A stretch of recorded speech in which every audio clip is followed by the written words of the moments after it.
So আমি আগতেও কৈছো যে অসমীয়া চিনেমাৰ বৰ্তমান গোল্ডেন এজ চলি আছে। জুবিন দাই আমাক দি থৈ গ'ল এই গোল্ডেন এজটো। আজি এখন চিনেমাৰ টিজাৰ ৰিলিজ হৈছে। আমি অতিকৈ আগ্ৰহী এই চিনেমাখনক লৈ কিনে। সমূহ অসমবাসীয়ে চাগে আগ্ৰহী। নাম হ'ল অগ্নিবাণ। বাট নমস্কাৰ। रुको जरा सबर करो। নমস্কাৰ এৰিলো।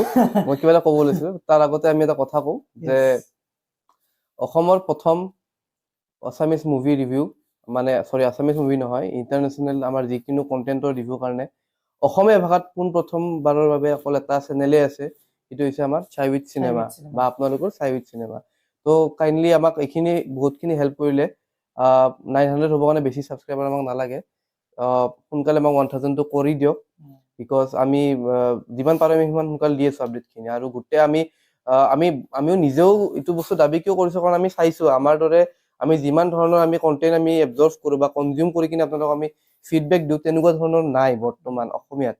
তো সেইখিনি অলপ হেল্প কৰিলে আমি আৰু অলপমান আগুৱাই যাব পাৰিম বস্তুখিনি। তো এতিয়া আমি আহোঁ মুভিখনৰ কথা। সকলোতকৈ আগতে এতিয়া নমস্কাৰ। तो चलिए शुरू करते हैं। নমস্কাৰ। আপোনালোক সকলোকে আকৌ এবাৰ স্বাগতম জনাইছো আপোনালোকৰ নিজৰ চেনেল চাই উইথ চিনেমালৈ, অসমৰ one and only Assamese movies review channel. আজি আমি টিজাৰ চালো অগ্নিবাণৰ। মানে কি কবি তই, কেনেকুৱা এটা ফিলিং এই চিনেমাখনক লৈ কিনে তোৰ? মোৰ টিজাৰটো প্ৰথম কথা কি ভাল লাগিছে, মানে ক্ৰিটিচিজমটো মানুহে একচেপ্ট কৰাটো বহুত ডাঙৰ বস্তু। আৰু বৰ্তমান মাৰ্কেটত এইটো চলি আছে। যতীন বৰাক অলৰেডি ক্ৰিটিচাইজ কৰি কিনে এটা প্ৰমো ওলাইছিল। আজি টিজাৰৰ ষ্টাৰ্টিঙতে যতীন বৰাক মানে ক্ৰিটিচাইজ কৰি কিনে আৰম্ভ কৰিছে। আৰু যোনটো মানুহে ভাল পাইছে, আজিকালি মাৰ্কেটত এইটো চলে, মানুহে নিজক যিমান ডাউন দিব পাৰে সিমানে চলে। যেনেকে আমি ৰিচেণ্টলি বৰুণ ধাৱনৰ হাঁহিটো লৈ, বৰুণ ধাৱনে গম পাই ট্ৰেণ্ডিং চলি আছে, সেইকাৰণে এটা লাইভত হাঁহি সেনেকে দিছে। তো যতীন বৰাই ইয়াতে পেটৰ কথা কোৱা হৈছে টিজাৰটো ষ্টাৰ্টিঙত। এটা ফানি ৱেত আৰম্ভ কৰিছে, বাট তাৰপিছত এটা বহুত চিৰিয়াছ এটা মানে আমি দেখা পালো যে কিবা এটা মাৰ্কেটৰ কথা কয়, বাট আমি ষ্টিল গম নাপাওঁ কি মাৰ্কেট হয়। $10 বিলিয়ন বহুত ডাঙৰ মাৰ্কেট। আৰু আই হোপ এইটো ড্ৰাগছৰে হ'ব বা ড্ৰাগছৰ হ'ব, নহলে উইডৰ হ'ব, তেনেকুৱা ধৰণৰ কিবা এটা হ'ব। বাকী যতীন বৰাৰ লুকটোতো আমি অলৰেডি দেখিছোৱে, ইমান তেনেকুৱা একো বিশেষ চেঞ্জ নাই। কিন্তু এটা কথা ক'ব লাগিব, কমল লোচনৰ যোনটো লুক দিছে, মানে আৰু যোনে ভাবিছে এইটো লুক, কিলাৰ লুক। আমি মানে প্ৰমোট কমল লোচন দাৰ যোনটো লুক আছিল সেইটো কমপ্লিটলি দেখা পোৱা নাছিলো, খালি এটা জাস্ট গ্লিমছ এটাহে পাইছিলো। কিন্তু এতিয়া টিজাৰটোত কমপ্লিটলি ফুল লুকটো মানে গ্ৰে হেয়াৰ, মানে তাতে তলত কলা দাড়ি, ডেডলি মানে, আৰু যিটো হাঁহি দিয়ে, মানে মই লাষ্ট টাইম কৈছিলো মই নকওঁ আৰু কম্পেৰিজন নকৰো, কম্পেৰিজন নহয়ও বাৰু, কিন্তু সেইটো আহে। চবতকে ভাল লগা মুভমেণ্টটো হৈছে মোৰ এটা মানে আছামিজ টিজাৰ হিচাপত, এইখন বাহিৰৰ গ্ল'বেল ছাবটাইটেল যদি দি দিয়ে টিজাৰটোত, বাহিৰৰ মানুহ চাইও ভাল পাব। কাৰণ কিছুমান এনেকুৱা এলিমেণ্টছ আছে যোনটো মানুহে ভাল পাব। মানে এডিটিংটো খুব ধুনীয়া হৈছে প্ৰথমতে, তাৰ লগত আমি এটা আনএক্সপেক্টেড বস্তু দেখা পাইছো, ৰবি শৰ্মাক দেখা পাইছো আমি। সেইটো এটা বহুত ডাঙৰ বস্তু, মানে এভেঞ্জাৰ্ছ এছেম্বল টাইপ হৈ গৈছে, মানে একদম পুৰা অসমীয়া চিনেমাক মানে উঠাবৰ কাৰণে একদম পুৰা এছেম্বল হৈ গৈছে, একদম উঠি পৰি লাগাটো উচিত আছিল, লাগিবও লাগে, লাগিছে। আৰু মই ইন্টাৰেষ্টিংলি মই কমেণ্টত কি চাইছো, মানুহবিলাকে কৈছে এইখন টিজাৰ চাই কিনে কৈছে এইখন মই হলত যামেই।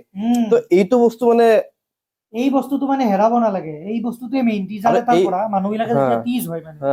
আৰু ইন্টাৰেষ্টিংলি এইটো বস্তু এনেকুৱা নহয় যে অসমীয়া মুভিৰ কাৰণে মানুহে কৈছে, মাৰ্কেটিংটো দেখা পাইছে, এডিটিং ভাল হৈছে, সেইকাৰণে কৈছে বস্তুটো। মানে অসমীয়া মুভি বুলি নহয়, মুভিখন বনাই মানে একচুৱেলি মুভি হিচাপে লওক মানুহে, এক্সাইটেড হৈছে মানুহবিলাকে মুভিখনৰ প্ৰতি, সেইকাৰণে এইবোৰ কমেন্ট সেকশ্যনত ব্লকবাষ্টাৰ মুভি হ'ব দেখা পাইছো। প্লাছ আমি বিজিএমৰ কথা ক'বই নালাগে, ভাল দিছে, বিজিএম ভাল দিছে। আৰু মোৰ চবতকে ভাল লগা পাৰ্টটো হৈছে লাষ্টত যোনটো যতীন বৰা আৰু কমল লোচনৰ ফেচ অফ যোনটো দিয়ে, সেইটো যতীন বৰাৰ মানুহে যোনবিলাকে চাইছে আপোনালোকে চাব, ইন্টেনচিটি যোনটো যতীন বৰাই চাই থাকে সেইখিনি সময়ত, কি ক'ম আৰু ইমান বছৰৰ এক্টিং, তাত তাতকে বেছি আৰু ভালকে কৰিব নোৱাৰে। মানে টিজাৰটোত আৰম্ভণিতে কয় টেলেণ্ট আৰু পেটক লুকাই কোনো ৰাখিব নোৱাৰে, সেইটোৱে আৰু যতীন বৰা। কমল লোচনে কিন্তু ডেম মানে একদম মানে কি কৰো, আৰু মুভিত মানে কি দেখিম, মানে সেই মানুহটোৰ কমল লোচন দাৰ খাতাৰনাক এক্টিং হৈছে, মানে ফালি দিব চাগে। ট্ৰেইলাৰটো আহক।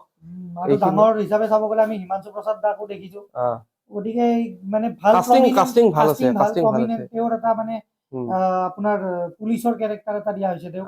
আৰু এটা কথা কৈ দিওঁ, এইখন মুভি এতিয়া যে ৰিলিজ কৰিব, এইখনক ৰিলিজ কৰাৰ পিছত মোৰ মতে ককা দেউতা হাতী আৰু নাতি পাৰ্ট 2 বহুত ডিলে হ'ব, কাৰণ দিলে হ'ব। যতীন বৰাৰ মুভি দুখন বেক টু বেক ক্লেছ কৰিব নিদিয়ে, মই জানো যিমানখিনি জানো। তো এইখিনি আছিল। আচ্ছা, আৰু এটা কথা, এই মুভিখনৰ সেইটো প্লটটো বা মুভিখনৰ ষ্টৰিটো যোনখন আমাৰ ৰবি শৰ্মা দা আহিবলগীয়া মুভি সেইখনৰ লগত কিবা কাৰণত কানেক্টেড হ'ব পাৰে নেকি, এটা ইউনিভাৰ্চ টাইপ বনাব পাৰে নেকি? ইউনিভাৰ্চ সেইটো ক'ব নোৱাৰো, কাৰণ সেইখন নোৱাৰে কিয় কাৰণে কৈছো, কাৰণ সেইখন মানে লুকটো এনেকুৱাই অলপমান লাগিছে। নহয় মানে সেইখনৰ প্ৰডাকচনটো বেলেগ, থাইলেণ্ডৰ লগত মিলি কিনে বনাইছে, আৰু এইখন টোটেলি আমাৰ অসমীয়া ইণ্ডাষ্ট্ৰিতে বনোৱা হয়। ষ্টিল পিছৰ ফালে আই ডোন্ট নো পিছলৈকে হ'ব পাৰে, নামটো কি আছিল মুভিখনৰ পাহৰি গলো নহয়। মই পাহৰিলো, বাট এখন আহি আছে ৰবি, আমি ভিডিঅ' বনাইছো।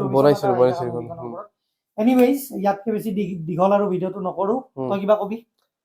ক'ব লগা নাই, অসমীয়া চিনেমাৰ জয়যাত্ৰা আৰম্ভ হৈছে। অলৰেডি কেতিয়াবাই হৈ গৈছিল, মিছন চাইনা ৰিলিজৰ লগে লগে হৈ গৈছিল, খালি আমি সেইটোত যাব পৰা নাই, যোনটো লেভেললৈকে যাব লাগিছিল। এতিয়াও আমি বহুত মানুহে, আমাৰ অসমীয়া মানুহে মুভি চাব নাযায়, যাওক সোনকালে। আপোনালোকে যিমান চাব যাব সিমান নতুন নতুন হল খুলিব, ছাপোৰ্ট কৰক অসমীয়া চিনেমাক। অসমীয়া চিনেমাই আমাৰ বেকবোন আমাৰ কালচাৰৰ বৰ্তমান সময়ত, কাৰণ আমি এখন চিনেমাই এটা জাতিৰ বেকবোন টাইপে হৈছে। তো চাওক, ছাপোৰ্ট কৰক, আমি ছাপোৰ্ট কৰিলে বাহিৰৰ মানুহে ছাপোৰ্ট কৰিব। তো সেইখিনিয়ে আজিলৈ আহিছো, গুড বাই।